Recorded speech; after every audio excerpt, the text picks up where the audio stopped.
तो अब हम लोग डिस्कशन करेंगे about anti asthmatic drugs. Anti asthmatic drugs उन ड्रग्स को कहा जाता है जो कि अस्थमा के ट्रीटमेंट में यूटिलाइज हो। अब अस्थमा क्या है? अस्थमा एक ऐसी बीमारी है जैसे ये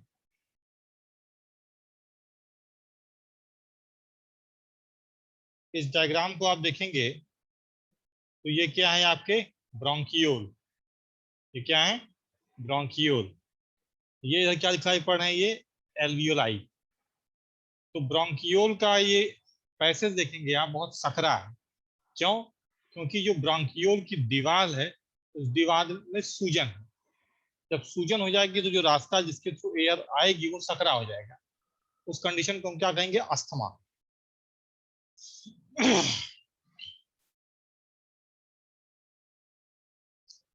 Asthma is a chronic inflammatory disorder of the airways in which many cells and cellular elements play a role. Generally क्या होता है कि जो हमारे ब्रोंकियोल्स होते हैं, ब्रोंकियोल्स की दीवार इतनी मोटी नहीं होती। ब्रोंकियोल्स की दीवार कुछ इस तरीके से होती है ताकि स्मूथली एयर ट्रांसपोर्टेशन हो सके। लेकिन अस्थमा के केस में क्या हो जाता है? इस डायग्राम को आप देखेंगे, ये आपका ब्रोंकियोल की अंदर की लेयर है, इसे क्या कहेंगे? म्यूकोसा। इसके बाद ये जो लेयर दिखाई पड़ी है क्या है? Layer of smooth muscle. फिर इसके बाद क्या है? सब म्यूकोसा लेयर। तो होता क्या है, इन्हीं लेयर्स में सूजन आ जाती है। जब स्वेलन आ जाती है तो कौन सी condition? Asthma.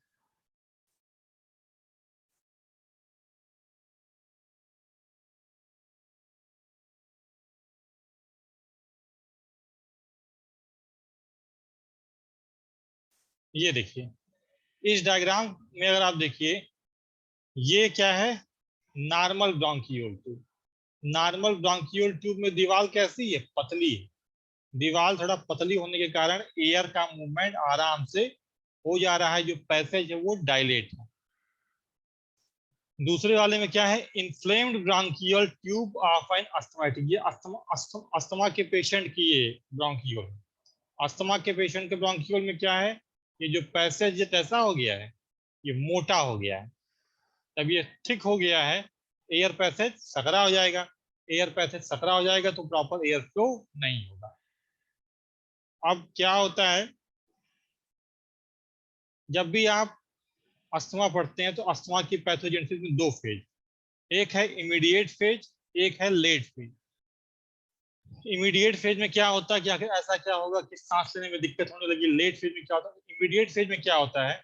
Electing agent allergen or non specific, कि आपके फेफड़े में कोई एलर्जी कॉज करने वाली कोई चीज या कोई ऐसी एलर्जन या पोल्यूटेंट वगैरह पहुंचा, इसने मास्ट सेल को एक्टिवेट किया। ये मास्ट सेल उस फेफड़े की दीवार में या ब्रोंकियोल की दीवार में ये क्या काज की? ब्रोंकोस्पॉज। क्या काज की? ब्रोंकोस्पॉज। मास्ट सेल उस समय क्या होगा? ब्रोंकियोल की दीवार में इकट्ठा होने लगेंगे, और ये इकट्ठा होने लगेंगे और तमाम बायोमोलिक्यूल रिलीज करेंगे, जैसे PGD2, CYCLTSH, कीमोटैक्सिन, कीमोकाइंस। इनके रिलीज होने की वजह से जो फेफड़े के जो ब्रोंकियोल की मसल्स होगी उसमें थोड़ा ऐंठन हो जाएगी। उसे हम क्या कहेंगे? ब्रोंकोस्पॉज। इसको रिमूव करने के लिए हम क्या देते हैं? Beta 2 Adreno receptor antagonist. इसको हटाने के लिए हम क्या देते हैं? Beta 2 receptor Adreno receptor antagonist and theophylline. Theophylline देने पे, बीटा 2 रिसेप्टर एंटागोनिस्ट देने पे वो जो मसल स्पॉज में वो खत्म हो जाता है। फिर ये जो कीमोटैक्सिन और कीमोकाइंस रिलीज हुए, ये कीमोटैक्सिन और कीमोकाइंस आगे बढ़ते हैं। Infiltration of cytokine release TH2 cells and monocyte. इससे क्या होगा? ये मैसेंजर और इम्यून सेल्स को उस लोकेशन पे आमंत्रित करेंगे। इससे क्या होगा? धीरे धीरे चल के इपिथेलियल डैमेज हो जाएगा, एयरवे में इंफ्लामेशन हो जाएगा, और फाइनली ब्रोंकियोल के अंदर की स्वैलन बहुत ज्यादा बढ़ जाएगी।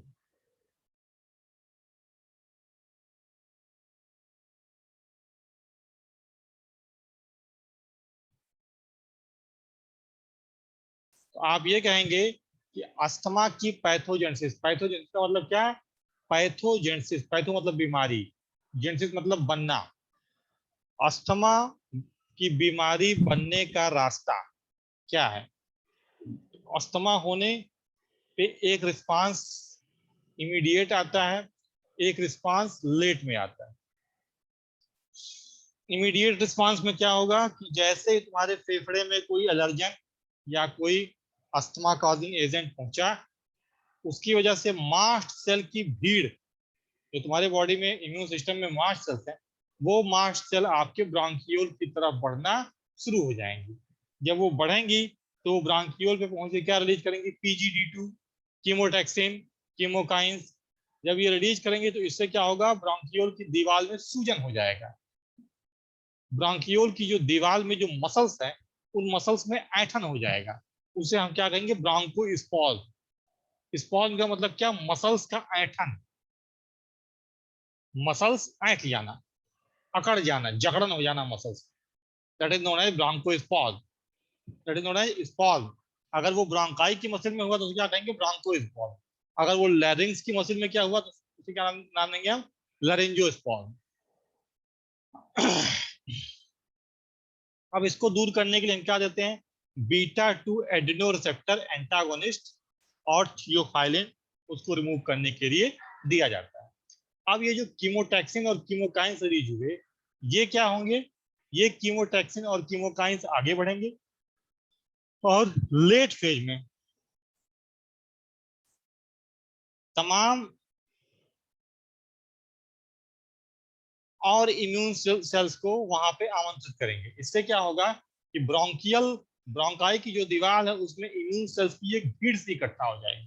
वो भीड़ क्या रिलीज करेगी? साइटोकाइंस और तमाम ऐसे बायोमोलिक्यूल रिलीज करेगी, जिससे जो फेफड़े की दीवार, ब्रोंकियोल की दीवार में इपिथेलियल सेल्स हैं, वो डैमेज हो जाएंगी और एयरवे इंफ्लामेशन हो जाएगा, एयरवे में सूजन हो जाएगा। उसे हम क्या कहेंगे?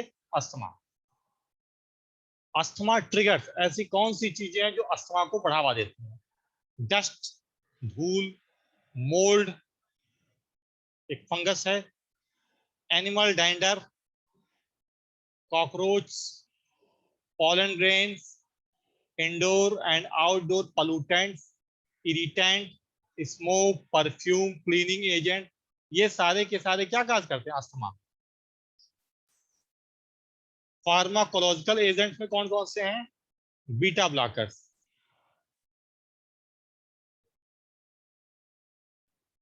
फिजिकल ट्रिगर्स, एक्सरसाइज,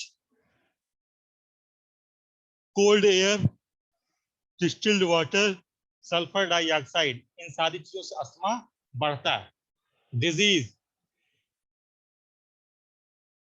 डिजीज में वायरल बैक्टीरियल इंफेक्शन, राइनाइटिस, ये सब अस्थमा को बढ़ावा देते हैं।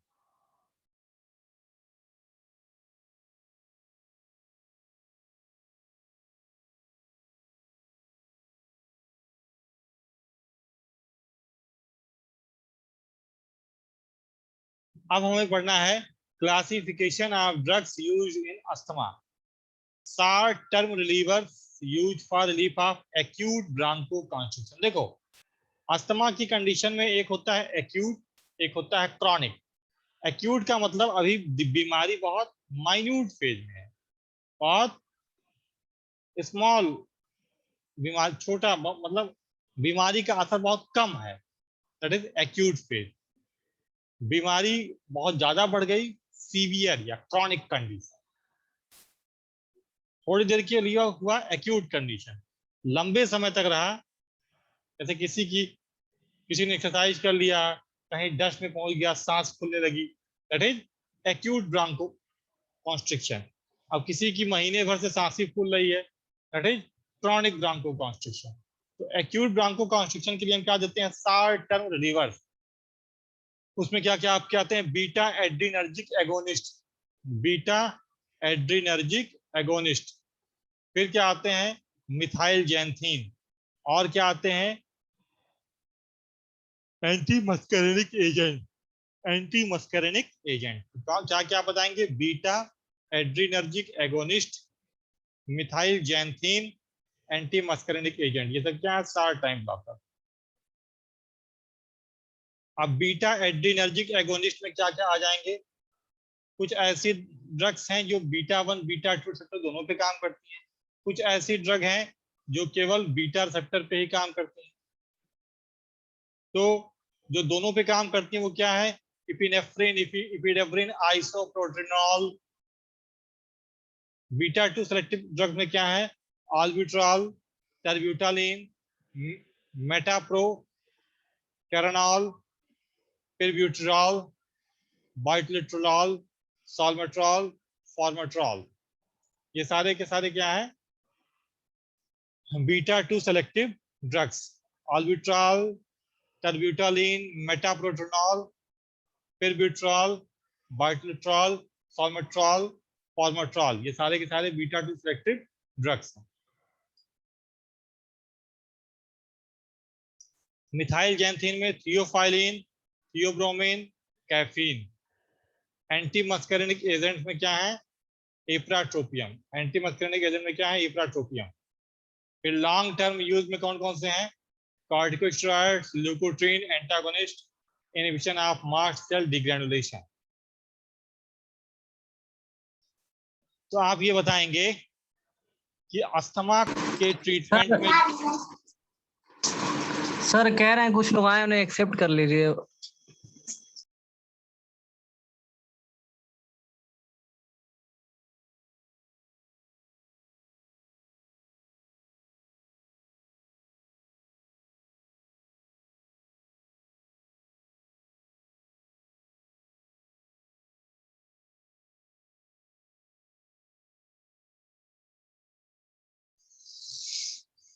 अब classification of drugs used in asthma, asthma के ट्रीटमेंट में जो दवाएं यूज की जाती हैं उनको हम 2 कैटेगरी में डिवाइड करते हैं, drug used in short term condition, drug used in chronic condition. Short term condition या एक्यूट ब्रोंकोकॉन्स्ट्रिक्शन में कौन कौन सी ड्रग्स यूज की जाती हैं, beta adrenergic agonist, methyl xanthine and anti muscarinic agent. और लॉन्ग टर्म में क्या, कार्टिकोस्टेरॉइड, ल्यूकोट्रीन्स इनहिबिटर और मास्ट सेल डीग्रेनुलेशन इनहिबिटर्स। अब बीटा एड्रीनर्जिक एगोनिस्ट में कुछ ऐसी ड्रग्स होती हैं जो बीटा 1 बीटा 2 दोनों पे अपना काम करती हैं, और कुछ ऐसी ड्रग्स होती हैं जो केवल बीटा 2 रिसेप्टर पे अपना काम करती हैं। तो जो ऐसी ड्रग्स हैं जो नॉन सेलेक्टिव है, वो बीटा 1 बीटा 2 दोनों पे एक्शन देती हैं, दोनों एगोनिस्ट हैं, वो क्या है, epinephrine, ephedrine, isoproterenol, isoproterenol. Beta 2 selective agonist में क्या है, आल्बिट्रॉल, टर्ब्यूटालिन, मेटाप्रोटेनॉल, सॉल्मेट्रॉल, ये सारी की सारी ड्रग्स क्या है आपके बीटा 2 सेलेक्टिव ड्रग्स। एक बार मैं दोबारा रिवाइज कर दे रहा हूँ, बीटा एड्रीनर्जिक एगोनिस्ट में epinephrine, ephedrine, isoproterenol. Beta 2 selective drugs में क्या है, आल्बिट्रॉल, टर्ब्यूटालिन, मेटाप्रोटेनॉल, बाइटोलिट्रॉल, सॉल्मेट्रॉल, फॉर्मेट्रॉल, सॉल्बुटामॉल, ये सारे के सारे क्या हैं, बीटा सेलेक्टिव ड्रग्स हैं, एगोनिस्ट। मिथाइल जैंथीन में क्या आपका, थियोफाइलिन, थियोब्रोमिन, कैफीन, ये भी आपका अस्थमा से रिलीफ देगी methyl xanthine. Anti muscarinic ipratropium, anti muscarinic agent में क्या है आपका, इप्राट्रोपियम। तो ये ध्यान रखिए, मिथाइल जैंथीन में theophylline, theobromine, caffeine, anti muscarinic में इप्राट्रोपियम, ये आपके शॉर्ट टर्म एक्यूट अस्थमा में काम में आती है। लॉन्ग टर्म में corticosteroid, leukotriene inhibitors, inhibitor of mast cell degranulation, ये ड्रग्स काम में आती है। आप कार्टिकोस्टेरॉइड्स में क्या क्या देते हैं, प्रेडनिसोलोन, हाइड्रोकॉर्टिसोन, बैक्लोमिथासोन, ट्राइसिनोलोन, फ्लूटिकासोन, बुटेसोनाइड, मोमेटासोन, ये सारे के सारे क्या है कार्टिकोस्टेरॉइड्स। ल्यूकोट्रीन एंटागोनिस्ट में क्या है, जाइल्यूटियान, जेफालुक्सेट, मोंटेलुकास्ट, ये सारे के सारे क्या है? Leukotrienes antagonist, leukotriene inhibitors, leukotrienes inhibitor, montelukast, zileuton, zafirlukast. Inhibitors of mast cell degranulation में क्या है? Cromolyn sodium and nedocromil, cromolyn sodium and nedocromil, ये सारे के सारे क्या है? Mast cell डीग्रेनुलेशन।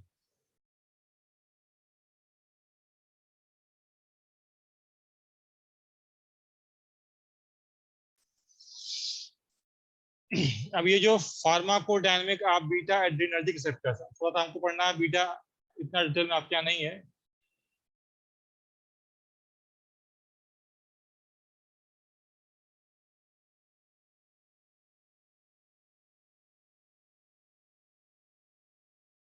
इसमें सबसे खास बात क्या है कि अस्थमा के ट्रीटमेंट में जो भी दवाएं यूज की जाती हैं, उन दवाओं को अगर हम इनहेल करके लें तो उस केस में दवाओं का साइड इफेक्ट थोड़ा कम होता है। Toxic effect are minimised when these drugs are delivered by inhalation.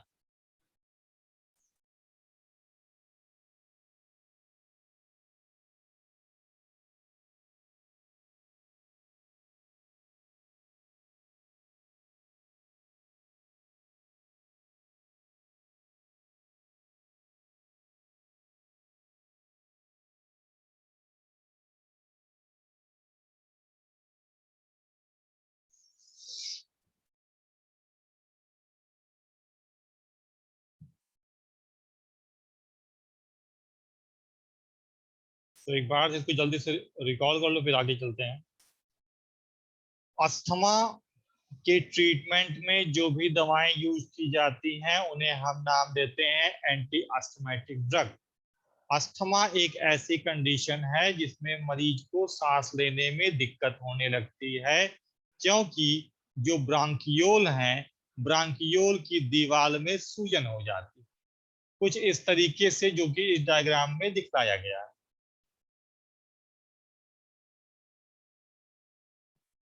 इस डायग्राम में अगर आप देखें तो सबसे ये जो अंदर की लेयर है ये क्या है? म्यूकोसा। फिर ये स्मूथ मसल्स की लेयर है, फिर ये सब म्यूकोसा की लेयर है। तो सब म्यूकोसा में ही ब्लड वेसल की सप्लाई है, मोनोन्यूक्लियर सेल्स की सप्लाई है, इओसिनोफिल्स की सप्लाई है, ये सब म्यूकोसा में है।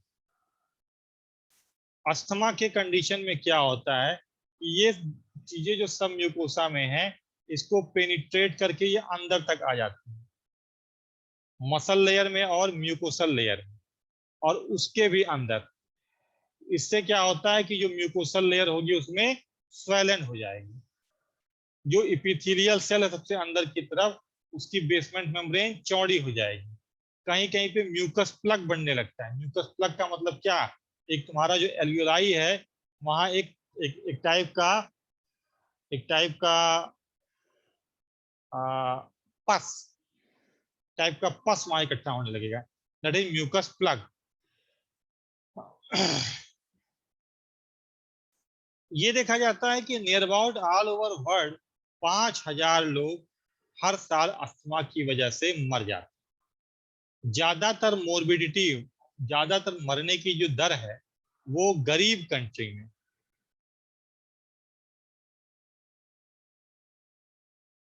जहां पे मेडिकल केयर पर्याप्त नहीं है, वहां पे इन चीजों के होने की चांसेस ज्यादा होती है। अब अगर हम इस डायग्राम को देखें तो इस डायग्राम में जो बाएं साइड में इधर आप देखेंगे, यहाँ जो ब्रांकियल ट्यूब है, इस ब्रांकियल ट्यूब का जो दीवार है वो पतली है, तो आराम से जो रास्ता है वो चौड़ा है। जब रास्ता चौड़ा है तो एयर बड़े आराम से आ जा रही है, कोई दिक्कत नहीं है। इस वाले में क्या है कि जो ब्रांकियल ट्यूब की दीवार है वो मोटी हो गई है, एयर पैसेज बहुत सकरा हो गया है, तो हवा को लेने में और छोड़ने में दिक्कत होने लगेगी। ये कंडीशन है अस्थमा की, और ये कंडीशन है नॉर्मल। अब पैथोजेनेसिस ऑफ अस्थमा की, अस्थमा कैसे कैसे आगे बढ़ता है, तो उसमें आप क्या कहेंगे कि एक होता है इमीडिएट फेज, एक होता है लेट फेज। इमीडिएट फेज में जो तुरंत आपने कोई चीज खा लिया, आप धूल भरे माहौल में चले गए, आपकी सांस फूलने लगी, घंटे 2 घंटे के लिए, 3 घंटे के लिए। ये क्या है? Acute asthma. तुम्हारी सांस 10 दिन से फूले जा रही है, ये क्या है? Chronic asthma. एक्यूट फेज में क्या होता है? जब आप फेफड़े हवा के द्वारा कोई एलर्जेन, कोई डस्ट पार्टिकल, कोई ऐसी चीज जो अस्थमा को ट्रिगर करे, आप उसे इनटेक कर लेते हैं, तो जब वो आपकी बॉडी में पहुंचेगी तो वहां जो ब्रांकियल ट्यूब है, ब्रांकियल ट्यूब में मास्ट सेल को इनवाइट करेगी। जब वो मास्ट सेल वहां बढ़ेंगी तो मास्ट सेल की तादाद जैसे जैसे वहां बढ़ेगी, वो कुछ ऐसे केमिकल रिलीज करेंगे कि उस जगह में सूजन शुरू हो जाएगी, वहां की मसल्स में जकड़न शुरू हो जाएगी। इसे हम क्या कहेंगे? ब्रांकोस्पॉज। इसको रिमूव करने के लिए हम क्या देते हैं? Beta receptor agonist, sorry, reversed by beta adeno,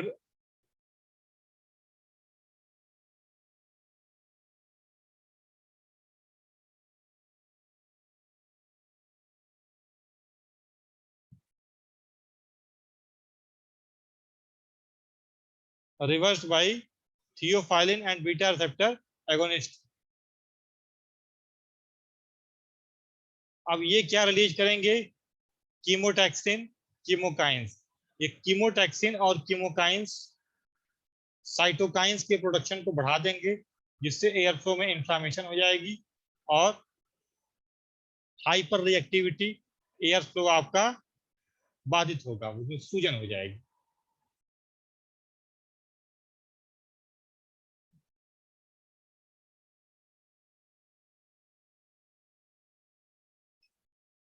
अब जो दवाएं यूज की जाती हैं अस्थमा के ट्रीटमेंट में, वो कौन कौन सी हैं? शॉर्ट टर्म और लॉन्ग टर्म। शॉर्ट टर्म के लिए beta adrenergic agonist, methyl xanthine और anti muscarinic agent. Beta adrenergic agonist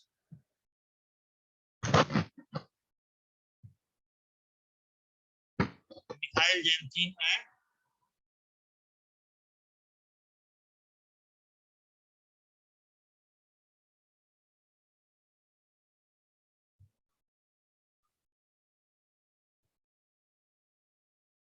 तो beta adrenergic agonist, methyl xanthine and anti muscarinic agent, ये शॉर्ट टर्म रिलीवर है। लॉन्ग टर्म में beta agonist में आपका epinephrine, ephedrine, isoproterenol. Beta selective drugs में agonist में albuterol, टर्बिटालिन, पायरबिट्रॉल, मेटाप्रोटेनॉल, साल्मिट्रॉल, फॉर्मेट्रॉल, ये सारे के सारे हैं। मिथाइल जैंथीन में theophylline, theobromine, caffeine. Anti muscarinic agent में इप्राट्रोपियम, इप्राट्रोपियम। लॉन्ग टर्म में corticosteroid, leukotriene antagonist, inhibition of mast cell degranulation. Corticosteroid में prednisolone, hydrocortisone, fluticasone, budesonide, mometasone वगैरह यूज किए जाते हैं। ल्यूकोट्रीन एंटागोनिस्ट में मोंटेल्यूकास्ट, जाल्यूटिन, जेफ्रीलुकास्ट, ये सारे सारे। और इनहिबिशन ऑफ मास्ट सेल डिग्रेनुलेशन में क्रोमोलिन सोडियम एंड निड्रोक्रोमिल, ये यूज किया जाता है। अब इसके आगे हम आपको पढ़ाएंगे नेक्स्ट लेक्चर में।